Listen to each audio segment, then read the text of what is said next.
हम आज चंद सीटों का और ऐलान कर रहे हैं। काराकट से पाटलिपुत्रा, गोपालगंज, शिवहर और दरभंगा में भी पार्टी इलेक्शन लड़ेगी, जिसका ऐलान पार्टी आज कर रही है। मधुबनी से भी काफ़ी दबाव है, उसके बारे में हम लोग गौर कर रहे हैं, लेकिन इन जगहों पर पार्टी इलेक्शन लड़ेगी, जिसका ऐलान हम लोग कर रहे हैं। और कई उम्मीदवार हमारे यहाँ हैं। अभी हमारी पार्टी में आज ज्वाइनिंग भी हो रही है मोहतरमा प्रियंका चौधरी साहिबा का, जिनका काराकट से ताल्लुक़ है, और जनाब फारूक साहब का भी, जिनका पाटलिपुत्रा से ताल्लुक़ है, वो ज्वाइन कर रहे हैं। कई सीनियर लीडर हमारे ज्वाइन कर रहे हैं और हम बड़ी मजबूती के साथ इलेक्शन लड़ना चाहते हैं। मेरी ख्वाहिश है, पार्टी की पूरी कोशिश है कि कहीं से भी भाजपा कामयाब नहीं हो, लेकिन चूंकि हम इलेक्शन का ऐलान करते हैं तो आप लोग इल्ज़ाम लगाते हैं। हमारी पूरी कोशिश रही, 2020 में भी मैंने तमाम तर मिली ऑर्गेनाइजेशन को कहा कि मुझे गठबंधन का पार्टनर बना दिया जाए।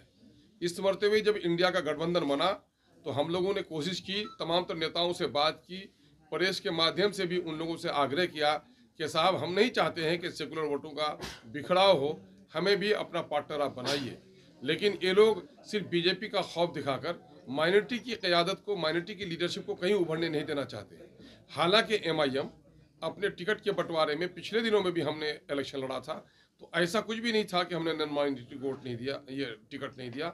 हमने यादव को टिकट दिया, हमने दलितों को टिकट दिया है। अब की बार भी जो हम MP के इलेक्शन के लिए जिन सीटों का ऐलान कर रहे हैं, हम 50% वहाँ जो टिकट्स हैं वो हम नॉन मुस्लिम्स को देंगे। इसलिए कोई इल्ज़ाम हम पर नहीं लगा सकता है कि हम कोई ख़ास जमात और समूह की बात कर रहे हैं। हमने इंडिया गठबंधन के लोगों से बार बार गुजारिश की। बहुत सारी हमारी जो मुस्लिम संगठन हैं, मुस्लिम तंजीमें हैं, इन लोगों को भी यह खदशा रहता था कि हमारे आने से सेकुलरों का बिखराव होगा। इन लोगों से भी गुजारिश की कि आप भी हमारे लिए वकालत कीजिए कि हम सेकुलरों का बिखराव नहीं चाहते हैं, लेकिन हम अपने वजूद को बाकी रखना चाहते हैं। खुले हुए हैं, कोई बुलाए तो हम उसके यहाँ जाने के लिए भी तैयार हैं, कोई हमारे यहाँ आए तो हम उनको बुलाने के लिए भी तैयार हैं।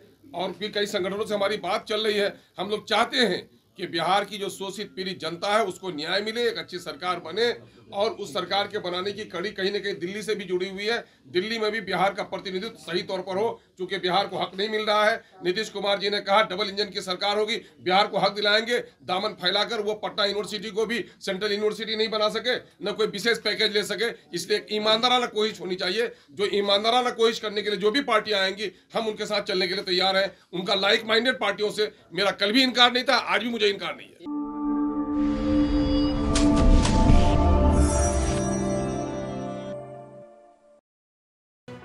लेटेस्ट खबरों से जुड़े रहने के लिए हमारे चैनल नेशन भारत को सब्सक्राइब करें और बेल आइकन को दबाएं ताकि कोई खबर छूट न पाए।